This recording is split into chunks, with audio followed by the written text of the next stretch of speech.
as the Muslim feast and famine of Ramadan begins, an absolute devastation is about to be visited right in the heart of the Middle East, starting in the Persian Gulf, but very quickly spreading to the Levant and to the surrounding Arab states in the Persian Gulf. I have from the highest placed of sources that Israel and the United States have decided on all-out war on Iran in the next hours, at most in the next days. My source, impeccable, unimpeachable, tells me that they promise shock and awe, going back to the shock and awe that was launched around about this time in 2003, and which led to the cascade of ISIS and Al-Qaeda around the world, and led to the deaths of 1 million people in Iraq, thousands of service personnel of the American, British, and other allied armies. A war which was over quickly, but the end was actually merely the beginning, and a war that rages still. Learning nothing, forgetting nothing, the Trump regime has decided, like the Bourbons before them, that if it doesn't work the first several times, why not try it again? Donald Trump is about to open the gates of hell.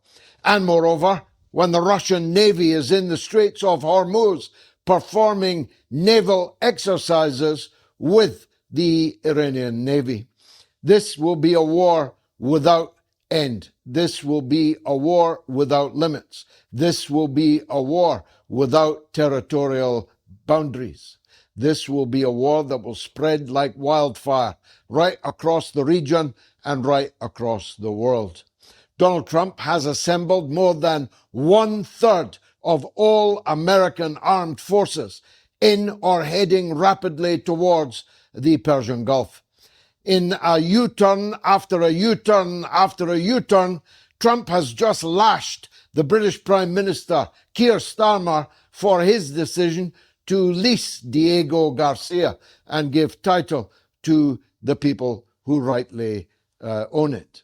He once opposed it, then supported it, then opposed it again, and then supported it again. And now, this evening, where else but on social media, Trump has declared that he will be using not just Diego Garcia, but the Royal Air Force Base at Fairford in England, in the United Kingdom, for an all-out war, placing Britain, of course, in both circumstances in the firing line. The Iranians have missiles that can reach the United States of America. They definitely have missiles that can reach Westminster. The consequences of this war have been much warned against. Even by the neighbors, satraps as they are, have told Trump that this can only bring ruin upon them. And their regimes are beginning now to rattle down. The leader of the United Arab Emirates, Mohammed bin Zayed, I wear his father's watch always. Mohammed bin Zayed is in the middle of a power struggle that has seen him disappear from view, and rumors of his death circulating in the region and farther beyond. The Persian Gulf family dictatorships will no longer exist once Iran begins its retaliation. In fact, I'll be asking our guests this evening about whether or not the Iranians should not get their retaliation in first. After all, a clear and present threat exists to their entire being, to their existential existence. An entire naval and air armada has been assembled, is sailing towards them. The president is daily, even hourly, threatening with them on social media. He's threatening to obliterate them. He's threatening to destroy them.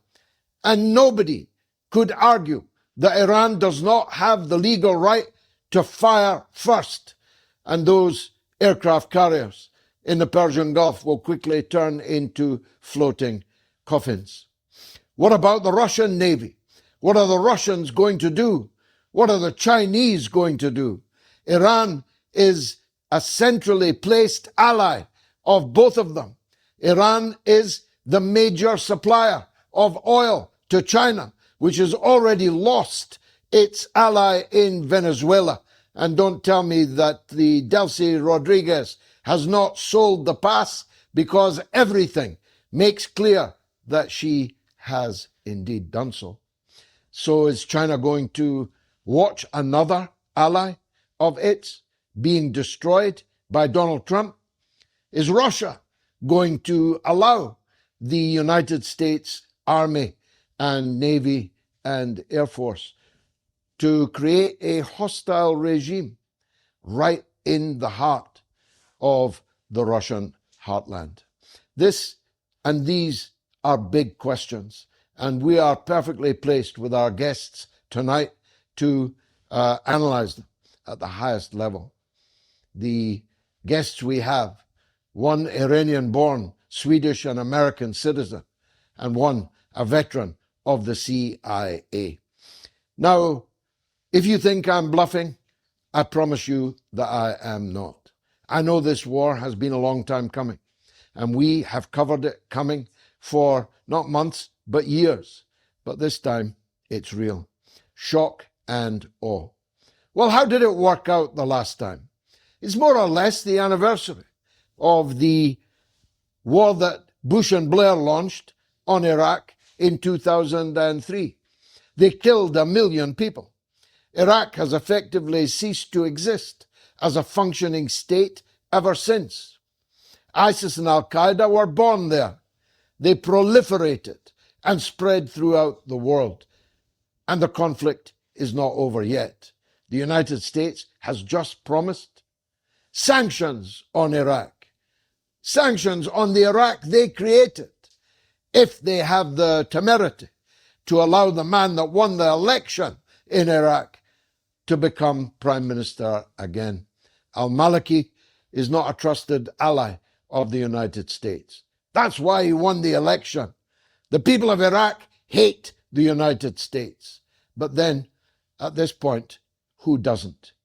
Donald Trump is dealing death and devastation, instability and chaos all over the world, even inside the European Union, even inside NATO, even inside Washington, even inside his own cabinet, where it is widely believed that the Vice President, J.D. Vance, completely opposes the war against Iran. He's causing devastation and chaos even in his own country. Multiple mass shootings, assassinations of politicians, actually or revealed as plots and conspiracies. When the murder by ICE of 2 white Americans took place in the last month, half of America cheered.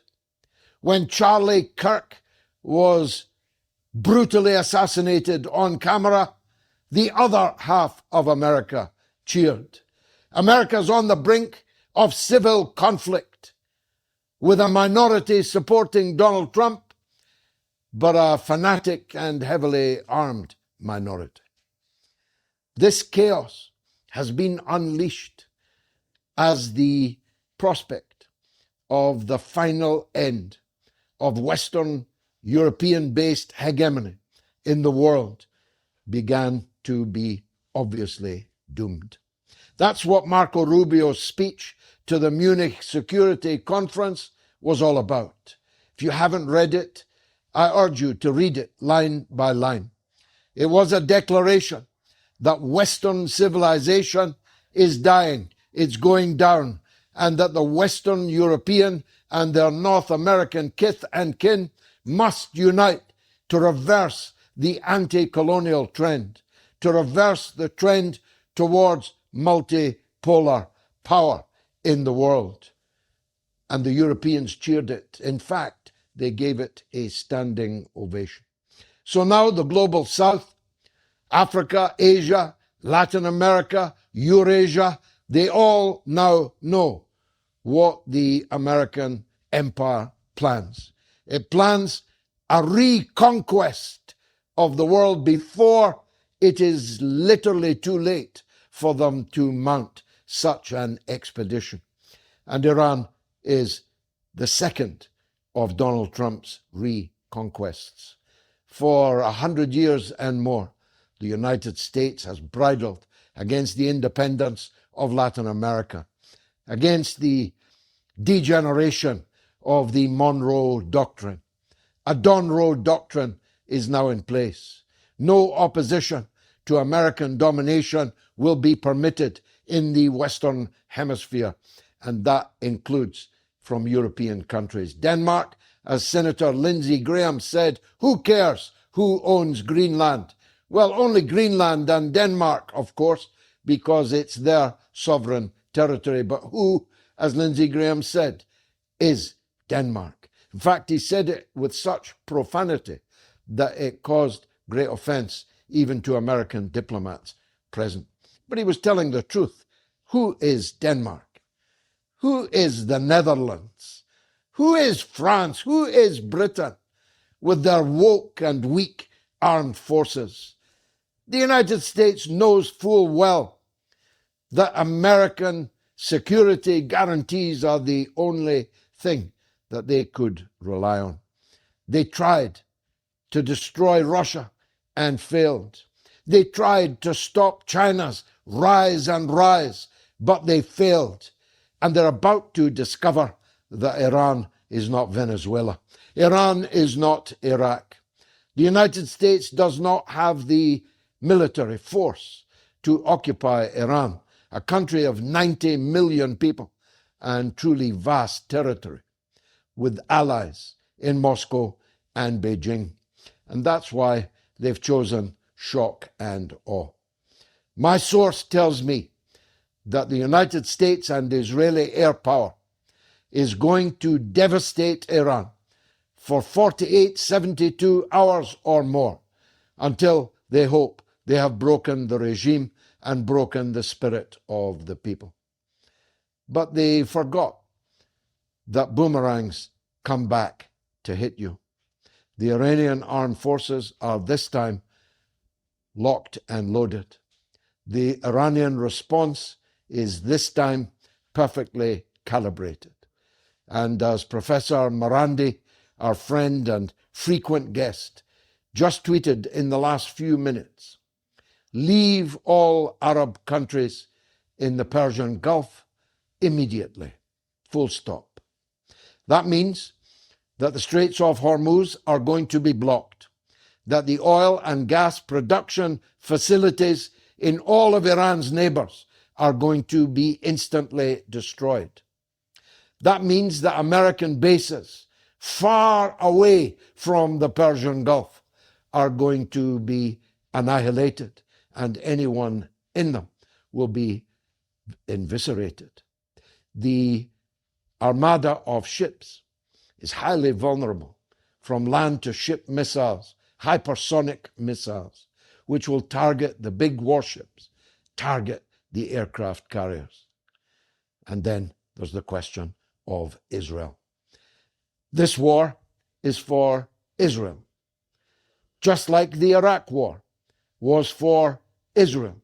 Israel has now led the United States into another disaster, and they will pay a high price for it, because the Iranians, once they're finished with their Gulf neighbors, will ensure that the full might of their missile power will fall on the streets of Tel Aviv, of Ashkelon, of Haifa, of Jaffa.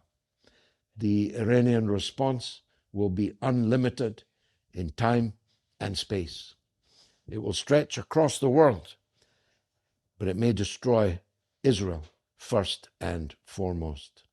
Now, some of you say, my own son asked me if Iran could possibly win this confrontation. The answer is, it depends what you mean by winning. It is entirely underestimated in Western circles the nature of the Iranian political and religious system. For them, death is not the end. For them, death is a ticket to paradise. For them, death against America fighting Israel is a guaranteed ticket to paradise.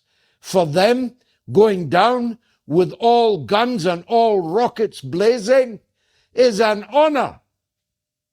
To go down fighting Satan, the great Satan and the little Satans, is an honor for them.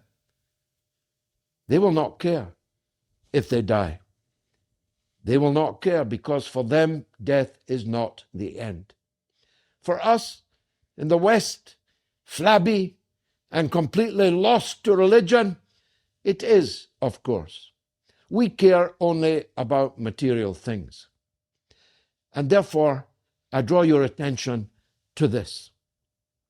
Once the Straits of Hormuz have been closed, once not a pint of oil or a meter of gas is being produced anywhere in the Persian Gulf, and any already produced will be precluded from leaving the Straits of Hormuz, you will not be able to buy oil and gas. Your homes will shiver. Your factories will grind to a halt. Your cars will be abandoned on the streets. Your aircraft will be unable to take off. Your economy will be devastated and ruined. Your unemployment, Britain's just reached 5% this week. It'll be 50% or more. So if you care about material things, then beware that what Donald Trump and Netanyahu, with the active participation of Keir Starmer, because Trump's just told us he's going to be using an English airfield to fly bombers to destroy Iran. Once the war begins, nothing that you hold dear will any longer be guaranteed, and much of what you value will disappear forever. And a new world will be born in flames and screams of agony in country after country. Apocalyptic for sure, but then the apocalypse begins any time now. This is the mother of all talk shows. Stay tuned.